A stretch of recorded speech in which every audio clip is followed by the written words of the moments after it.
I'm asking the question, how can I deliver more value? How can I have a bigger impact to more people?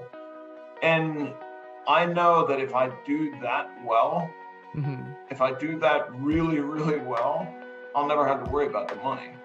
And so the money will come as a reflection of how well I do that.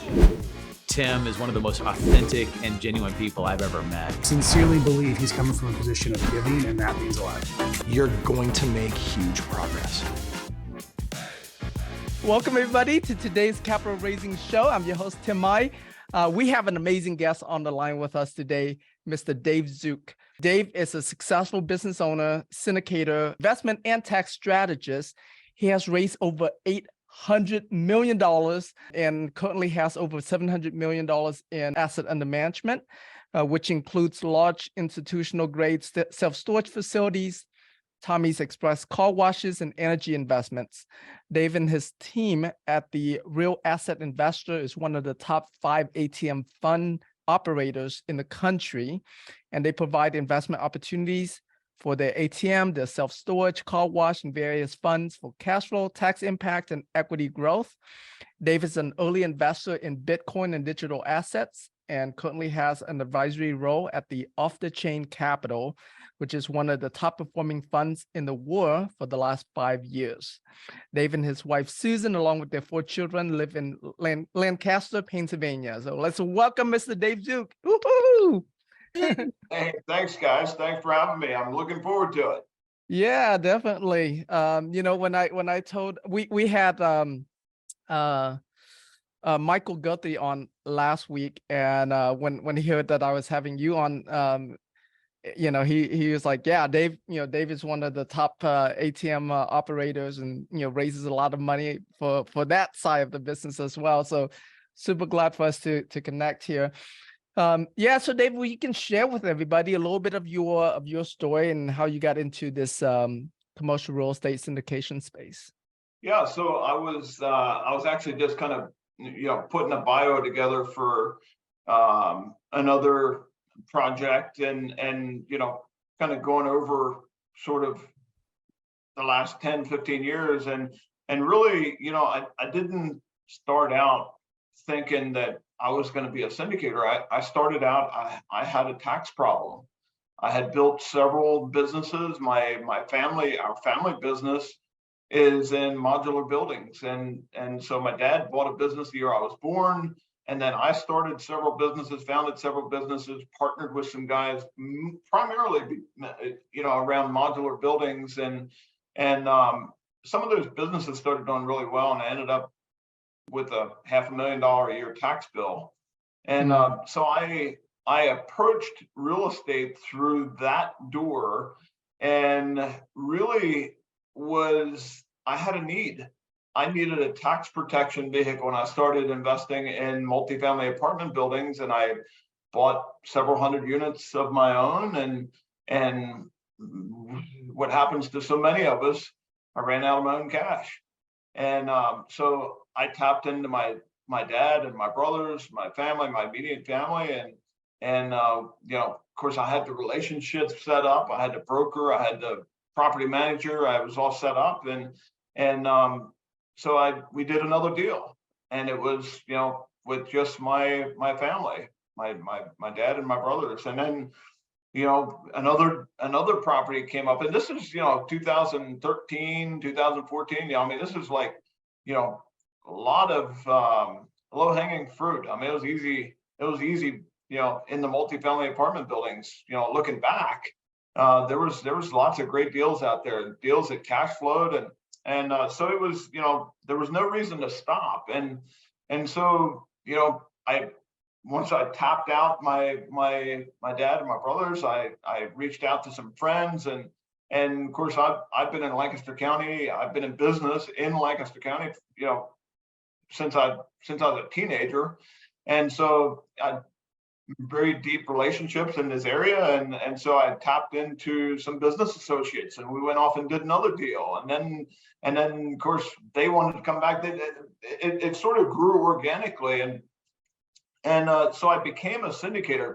Not it wasn't like planned it or really spent a lot of time trying to figure out how to be one. I became one before I even knew how to spell it, right? So I kind of entered in that space, and then I realized that there was a lot of people who had the same problem that I did, and that was, business owners that had built their business to a certain level and very successful guys. And the thing that always surprising to me is how somebody can be sophisticated enough to build a big business and really, do very well for them and their family, but still have very little concept about how they can keep themselves tax efficient. The kind of the in the box conventional thinking is if you make a lot of money, you got to pay a lot of tax, right?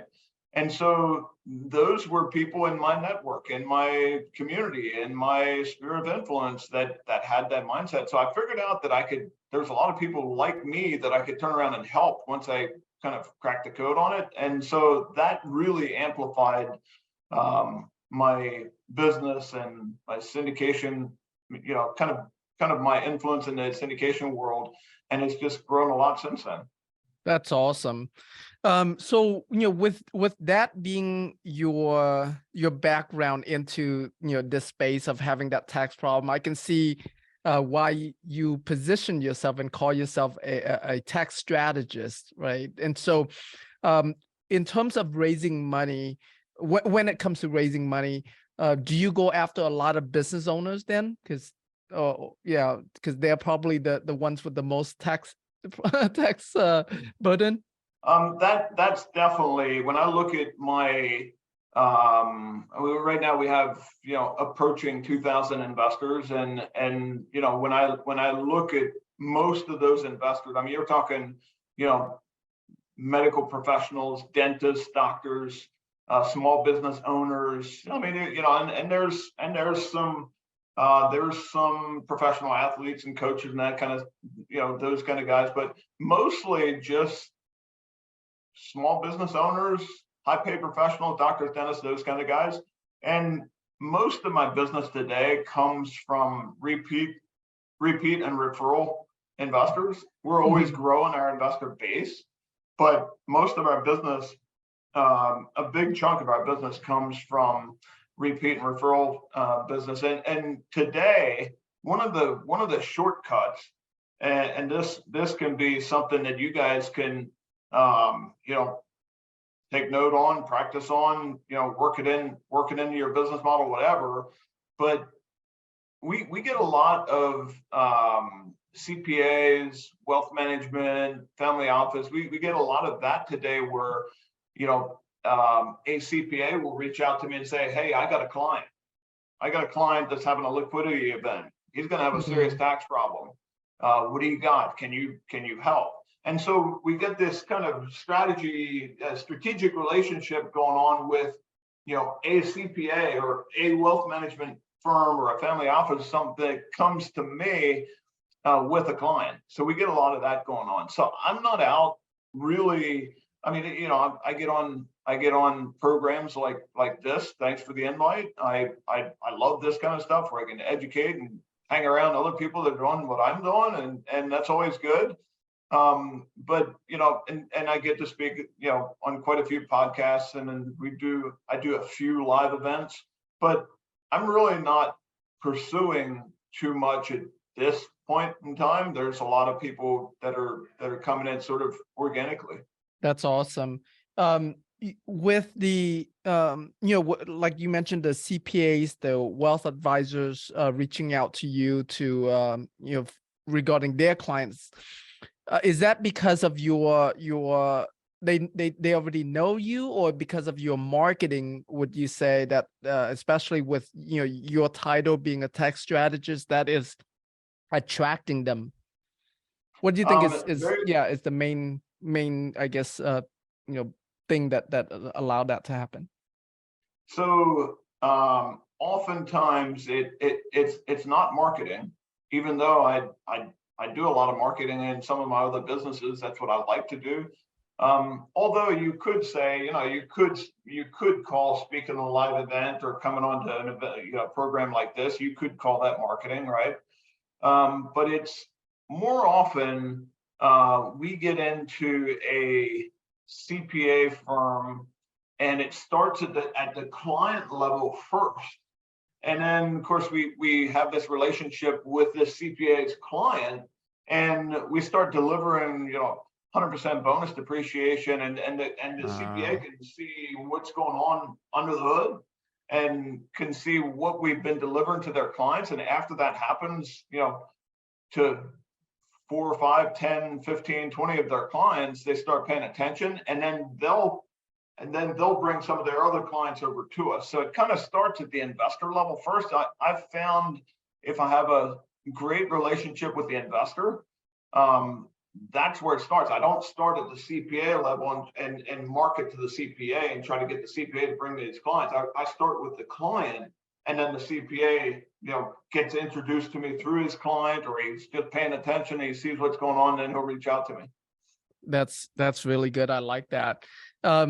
Would you do it where you would more intentionally ask for that referrals? Like, hey, I'd love to connect with your CPA and see how we can best strategize to, I don't know what the terminology is, but would you like go that extra step to having that referral be a more intentional like part of your strategy?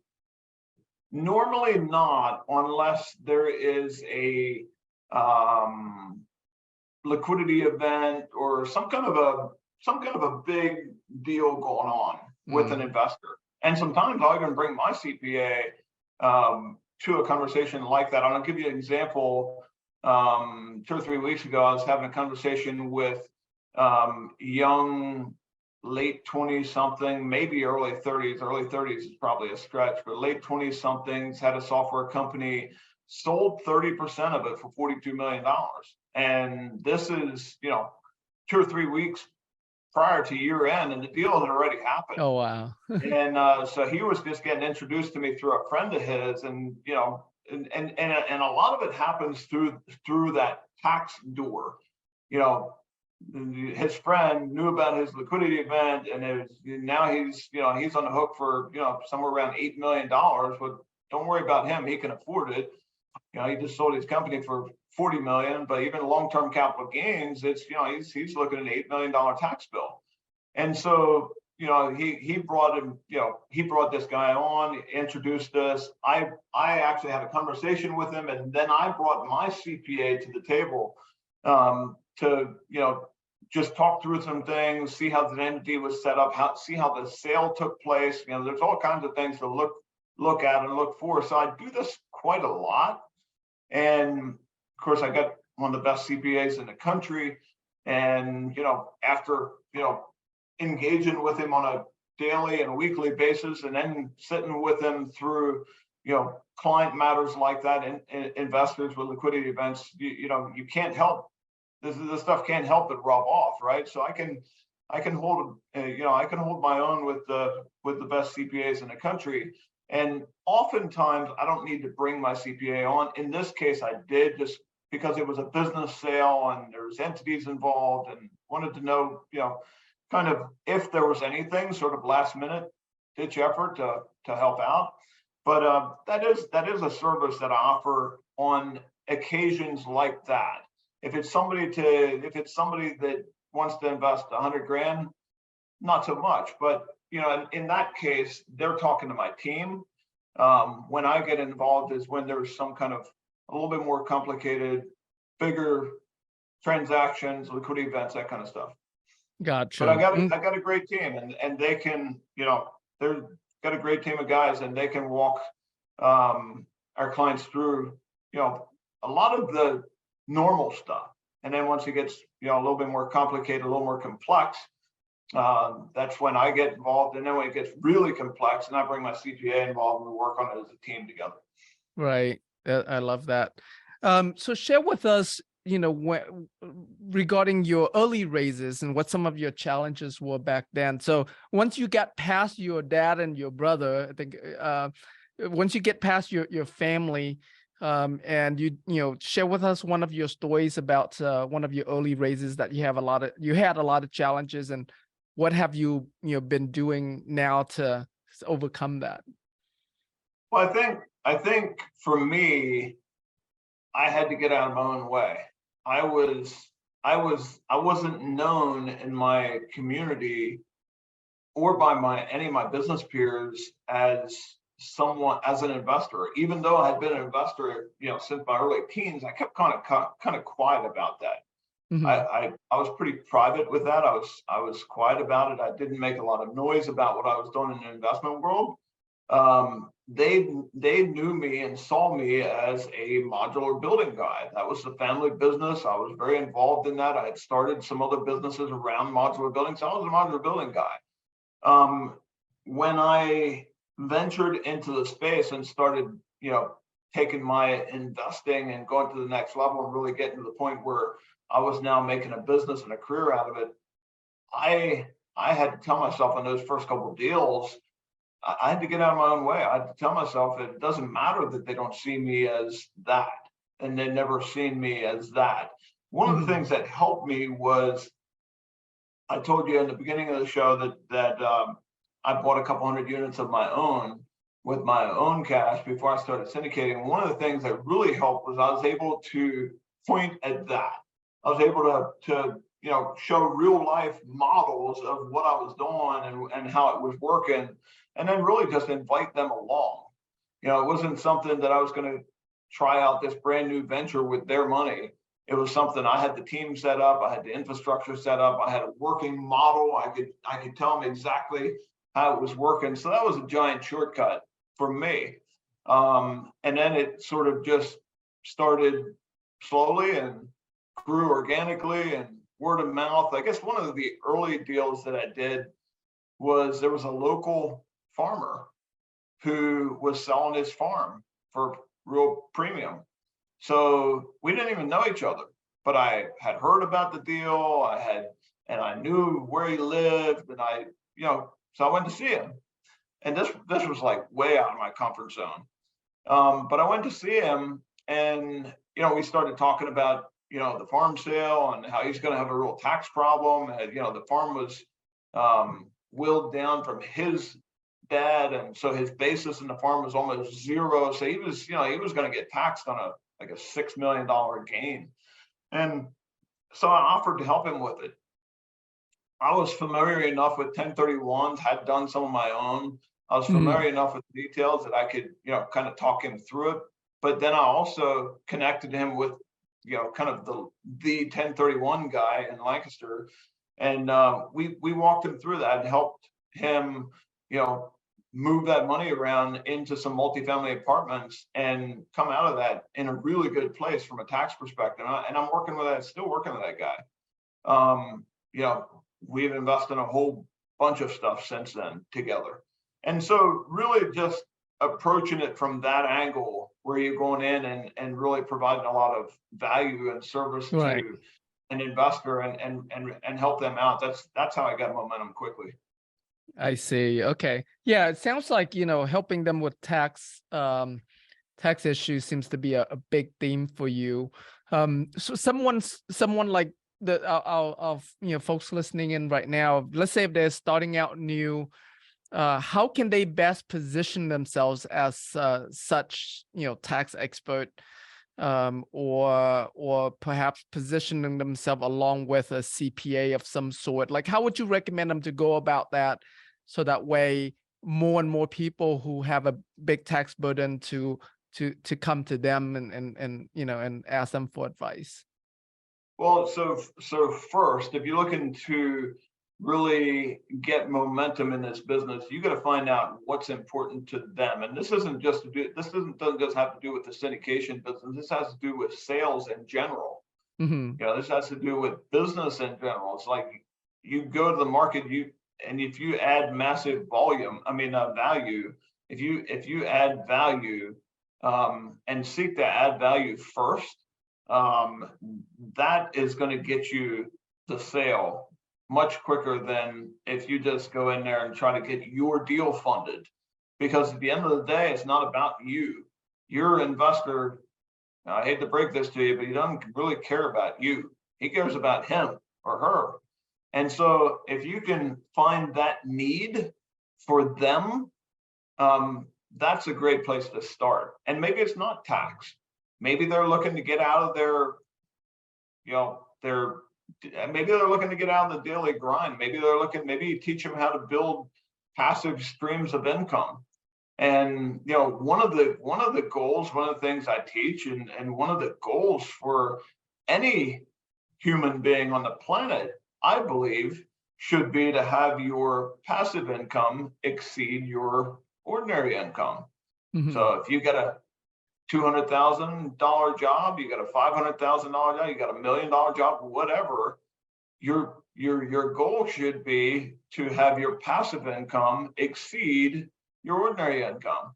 So maybe it's that. Maybe it's coming at it from that angle and teaching that investor why that's so important. And once you get to the point where your passive income exceeds your ordinary income, that's the easiest income to protect. And so that income should be tax-free all the time. And so just coming at it from angle, there's all kinds of different angles that you can approach that investor for, but the most important thing is find out what's important for them. Gotcha. Okay. And then, so I know you mentioned that these days you get a lot of referrals, so you don't have to do as much marketing anymore. But besides the referrals, what are some of your top ways that you get new investors into your pipeline? Speaking on platforms like this, or like where there's a bunch of, where you're doing a webinar to somebody's group, or you're teaching somebody's on somebody else's platform, or you're speaking on their podcast, or you're going to their live events. I have a fairly young family, so young as in ranging between 23 and 14. And so it's a good time for me to be at home. And so I'm not looking to add a lot of travel to my schedule. I could be going like 100% of the time if I want to be. So I say no to a lot more things than I say yes to. So, with that said, you gotta figure out what works for you. If I'm a young single guy and I can, travel over the country, that's different than where I'm at right now. So I got to find out what works for me. And really, I'm not out seeking out podcasts to speak on. It sort of comes organically, and I get requested all the time. So it's but I would say those channels, podcasts, webinars, events like this, I do 2 or 3 live, maybe 4 live events a year, where I go out and speak at live events. But that's pretty much it. I mean, we don't spend any money on SEO or PPC ads or social media or any of that stuff. It's mostly organic. Wow, that's really great. I know you raise money for a pretty wide variety of assets, right? Is there a benefit to being more diversified, like the way you have yours, or is there more benefit into specializing? Like, let's say there's a syndicator or fund manager that specializes specifically on multifamily or specifically on hotels. What are your thoughts on that?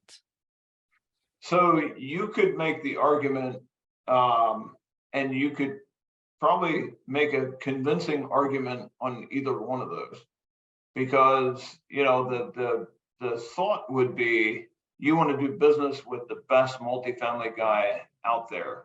You want to invest with the best guy out there, and usually those are the guys that do only that. However, from my perspective, I'm not the operator. So my job, well, except for ATMs where I'm a partner directly with the company, most of the time, most of these assets, I partner with the operator. I see. And so I'll give you an example. Our self-storage operator, one of the best in the country.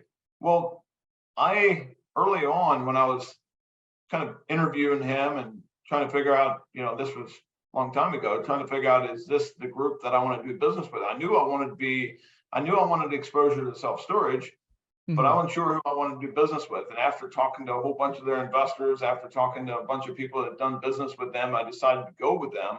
We did a deal together. But during that time, as part of my due diligence, I asked him, I said, like, what else do you do? Like, what else do you invest in? Like, do you invest in oil or solar or multifamily or some of the stuff in the city? He said, well, and this guy was like 70 years old. And one of the partners, and he was like, well, no, I started investing in self-storage when I was in my 20s, and that's the only thing I ever invested in. So that's the kind of operator that I want. I want to be the guy with the fairly wide funnel, but I want that operator to have a very, very skinny funnel, and I want that guy to go deep. So those are the kind of guys that I want to do business with. But I want to be the generalist. I want to be able to go team up, partner up with those guys, and then help them scale their business and let their experience and expertise work for us and our investors. And it works very well for both parties. They're in a situation where they've got a great model, they've got a great business plan, they've got the experience, they've got the great team, and now they just need a funding partner or somebody that can help scale their business and take them to the next level. So it's a win-win. That's great. And do you have that kind of working structure with a lot of people that you co-GP on, or just a few people that you co-GP on with over and over? So I am really starting to go deeper and not wider. It doesn't mean that I'm not open to a new partnership. I am, but I'm not out looking for them. Normally, the way these relationships sort of evolve is when I keep hearing their name in the marketplace. And this is a pretty, our group, I'm talking about you guys, our group, this investment space, this is a pretty small community. In general, it is a pretty small community. So when you get out there in the marketplace, you're either going to not be heard of, that's not good, or you're going to be heard of, in a good way or a bad way, most of the time. And so, good news travels, bad news travels. If you're not even heard of, that's so you just need to work on that. But you ask around, and I could pick a handful of different asset classes, and I could ask around. I know who to call in that space that I could uncover that operator fairly quickly. And so really just being able to really figure out it. And it's never as I really don't care what the sponsor or operator says about himself. I want to hear what other people are saying about him. I want to hear what their investors are saying about him, maybe their vendors, whatever. But really just going at it from that perspective and uncovering the operator. And then if the operator is good enough, yeah, you got to like the asset class, and it's got to fit your parameter, your what you want it to do for yourself. But the operator is more important than the asset. Right. That's great. Now you have funds that you run, right? Are you the fund manager for your funds? Yes. Okay. And I'll go back to one other thing you said about the diversification. Really, I'm not out hunting down, looking for new asset classes. What it really starts with me and a need that I have. I can be looking for a tax play. I can be looking for a cash flow play. I can be looking for an asset class that'll do really good during a recession or a pullback in the economy. But it really starts with me and my portfolio, and if I really like it and I really like the team, I really just can't help but share it, and I take it to my investor group. It's not like I'm out trying to find different things for my investor base. I'm trying, like, basically it starts with me and what I need, and I know full well if I need it, there's people in my investor base that are going to need it as well, and then I share it with them. I see. That's interesting. That's good. Yeah. So regarding funds, how many different funds are you currently managing? Right now there are 3 open. Our core asset classes are self-storage, ATMs, and car washes. And so those 3 are open. But under management, you're probably looking at 6 or 7. Okay. Do you like the fund model more than the syndication model? So we do enough of volume now that it's become a lot more efficient to do the fund model. I'll give you an example. In the ATM space, we're now one of the top 4 operators in the ATM space. So in that space, we may close 8 different portfolios throughout the year, 10 different portfolios throughout the year. We're doing M&As, and we're I pulling, see. small operators in. So one way to do it would be to create an entity and a syndication around one portfolio and raise, $3, $4, $5, $10 million for that portfolio. It would be a little more complex. It wouldn't be nearly as efficient. So as just pulling it into the fund, it creates diversification for our investors, makes it a whole lot more efficient on our side. So I like the fund model, but I like the fund model primarily because we got the volume.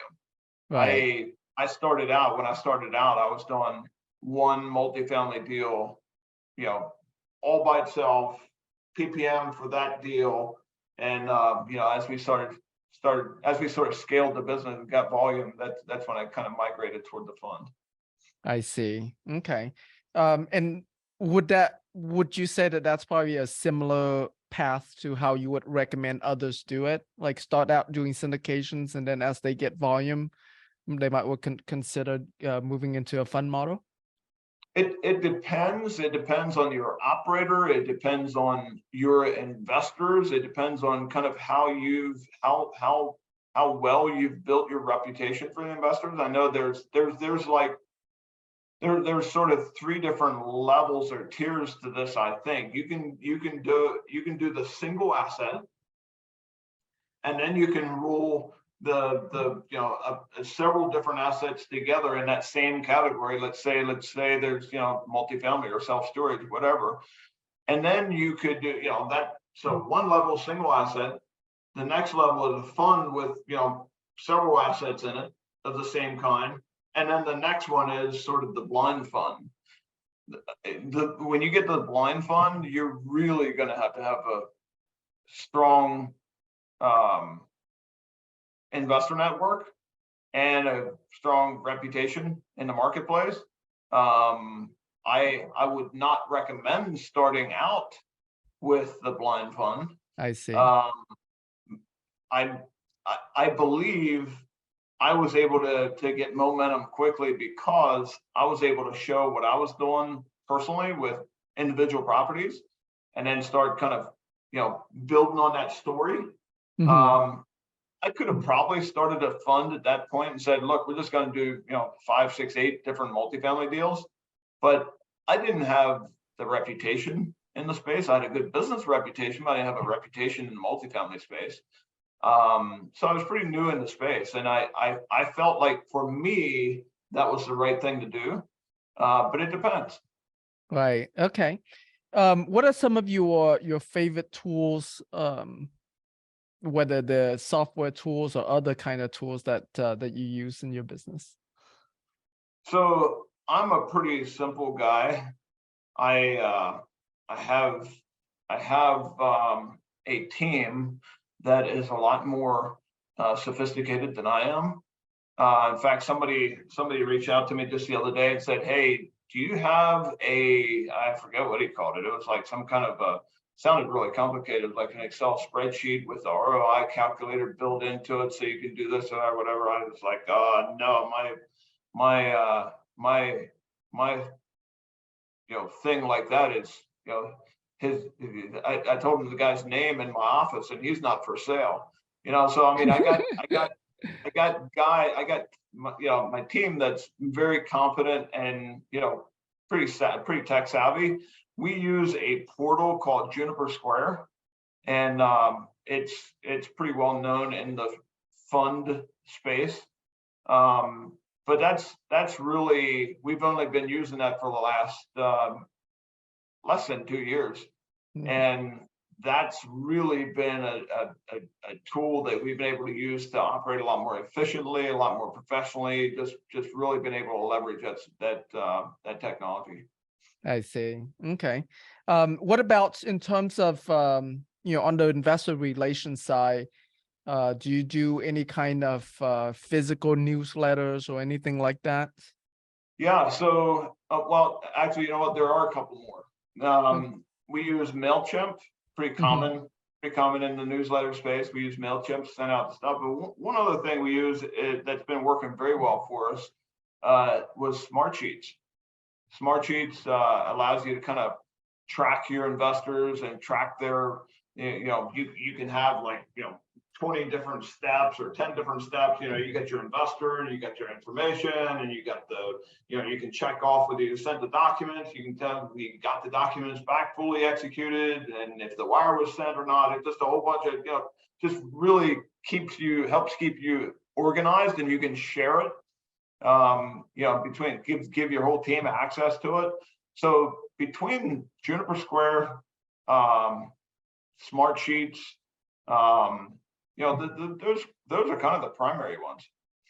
Okay. MailChimp. Okay, that's awesome. Good to know. And then, what about like you new? So do you only send out email newsletters only? You don't do physical newsletters? Is that correct? Well, I don't know how many of you guys are familiar with Lancaster County, but Lancaster County is home to the second largest Amish community in the country, probably the world. And so there's still people in my investor community that don't have email addresses. Oh, wow. And so we've got no choice but sometimes send out physical letters. And that is whether they're, it's a report showing them what their investment, giving the details on their investment, or a monthly update, quarterly update, whatever, or a newsletter. So we do send out some newsletters, not a whole lot. Most of it is electronic, but there are a few. I see. Okay. So, you started about 9 years ago, correct? So after the 2008 market crash, what are you seeing in this coming market? I guess what resources are you using to help you navigate through this market?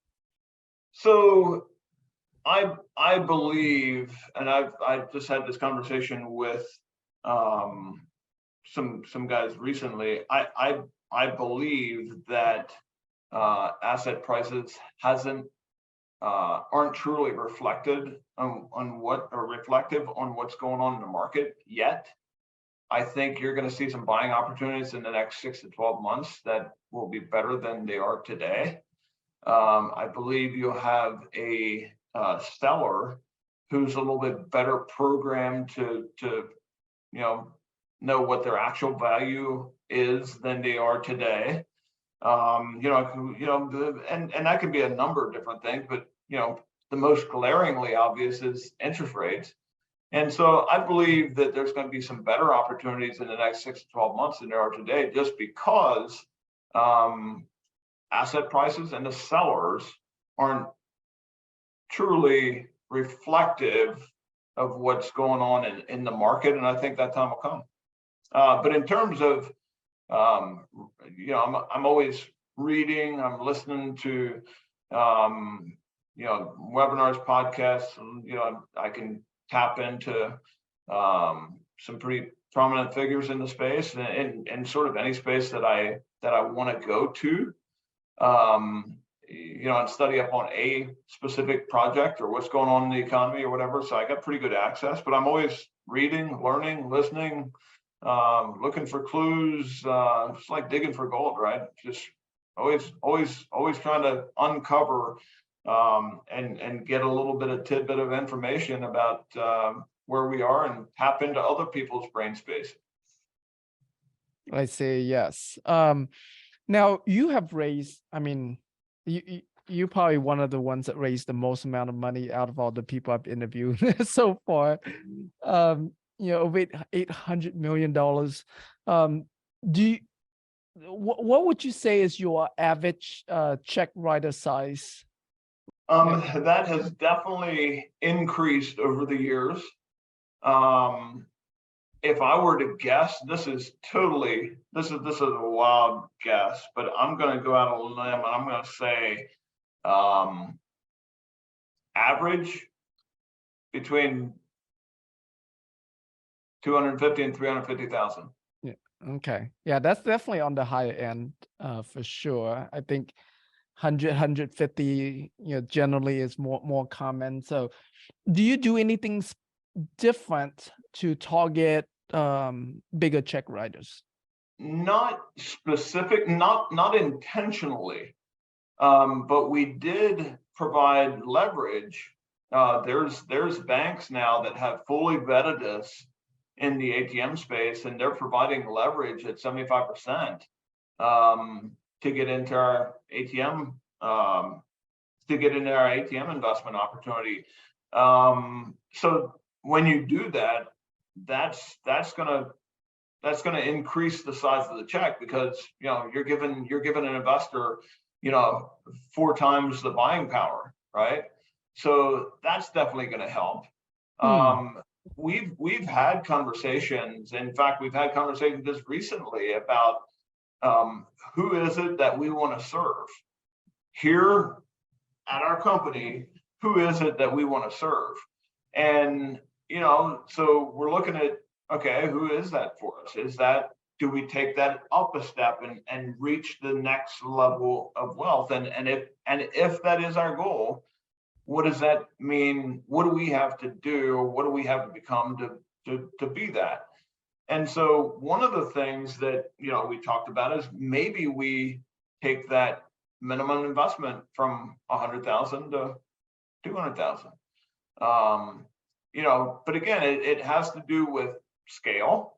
It has to do with volume. It has to do with the size and depth of your investor base, and then also, your availability for deal flow. If you got, there's always that balance, right? It's never perfect. You always got either too much money and not enough of deals, or too many deals and not enough of money. And so you got to figure out what that is for you.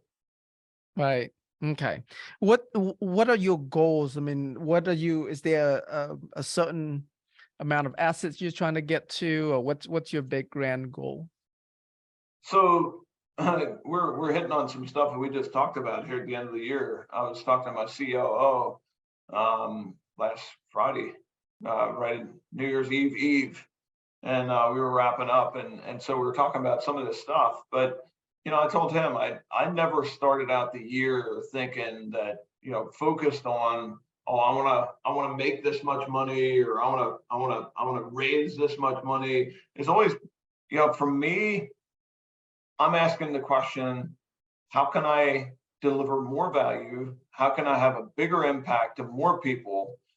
And I know that if I do that well, if I do that really, really well, I'll never have to worry about the money. And so the money will come as a reflection of how well I do that. So I'm looking at, okay, how can I take that farmer that I'm working with right now, that's selling his farm in April, selling his farm for $7 million. How can I make that a tax-free exchange for that guy? So how can I make a bigger impact to more people, and that's my goal for this year. Right. That's really great. I love that perspective of looking from value base instead of amount of dollar base. I like that. If you can go back and do it all over again, like starting new again, is there anything that you would do differently than what you have done to get to where you are now? I'd buy more assets in 2013 and 14. Now, one other thing is, I believe that I could have gotten momentum quicker if I had had the mindset of delivering value. Like when I was going out early on when I was going out in the investment community looking for dollars to fund the next deal, there was pressure. There was quite a bit of pressure. There was my money was hard. It was on the line. I needed to close the deal. I needed their money. I needed, I had a deadline. When I got to the point where I realized that it wasn't about me, that it was about them. And that's really all they care about anyway. I mean, yeah, sure, you might have a relationship and they might care about you, but at the end of the day, they care about themselves more. So once I got in tune with that and figured out, this is about them. Let's find a solution for them. If I'd have done that earlier, if I'd have done that right at the beginning, I could have got momentum quicker. So I'd do that earlier, and I'd buy more assets back then. Okay. All right. And is that just is that just simply asking everybody? How do you approach that? Like, how can I bring value to you? How do you approach it in a more systematic way? So my question, when somebody, that's a conversation I try to have early, is, okay, what do you do? Sort of, what is, how can I help? What way to say, why are you calling me? Oftentimes it's, I'm being introduced by somebody. So, we get there, but I figured out a way to get there quickly. It's like, number one, you got to be an accredited investor, right? Number two is, what's your job? How do you make your money? How are you getting taxed? How is your, what's your tax liability look like? Are you getting pounded? What was it like last year? And then start educating. Once you get that guy's or girl's picture, now you can, there's a chance that you might be able to provide a solution to a problem, because we all got problems, right? Mm-hmm. And we're all looking to solve those problems.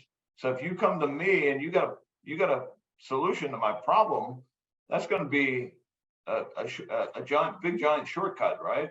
So the sooner you can get to the picture, what that guy's dealing with, and then find that point of pain. Liquidity event, what's the liquidity event mean? Well, if he doesn't do something, it's going to mean a big tax bill, right? Or it can be, I'm making $500,000 a year in my dentist job or surgery job. I'm a W-2 guy. That's totally different than somebody that's selling an apartment building for a $500,000 gain. So you got to figure out what's important to that person, and you got to figure out how to bring that person a solution. If you can do that, it's a giant shortcut.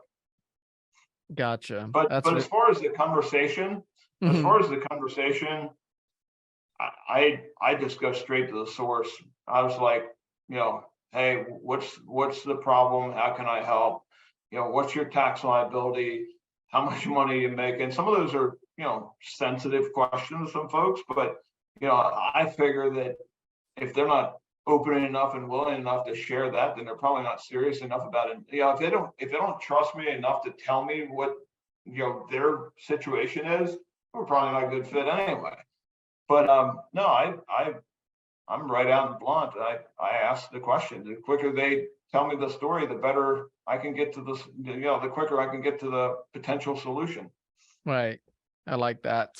All right. We're gonna be wrapping up this part of our show today, and before I ask you the last question, if the folks want to reach out to you, potentially, invest with you, partner with you, where would you like to send them? So our website is therealassetinvestor.com. And our email address, and this gives you access to the whole team. This is going to get you a really quick response from somebody on the team, is info@therealassetinvestor.com. For a lot of us who are fairly new or intermediate into this, raising even $100 million is a lot of money, let alone raising almost $1 billion. What would you say to the people who don't think like raising that kind of money is possible, that is so big? What would you share? Take the first step. Take the first step and just get out there and do something. Get out there and figure out what you want, figure out what you want to do, figure out and then take the first step. I mean, I never once dreamed that I would be that I would raise the amount of money that I have.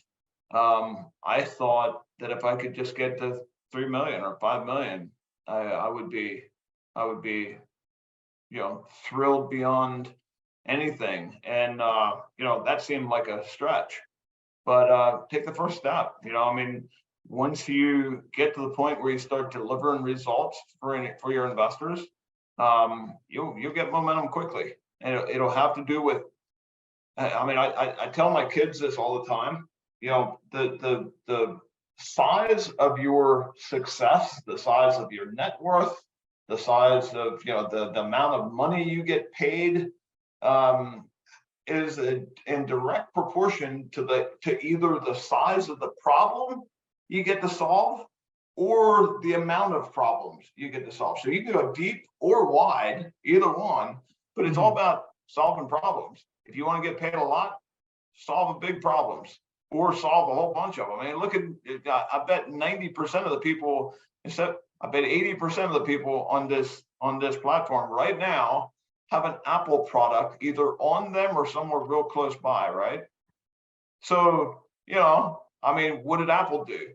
Figured out a way to solve problems for a whole bunch of people, millions and millions and millions of people, made them one of the most, if not the most valuable company on the planet. But it was all about solving problems for a big amount of people. So that's what you need to do as a syndicator, to go out into this space and solve problems. You got to take the first step and you got to solve a bunch of people's problems. I love that. Yes. And thank you so much, Dave, for doing this interview with me.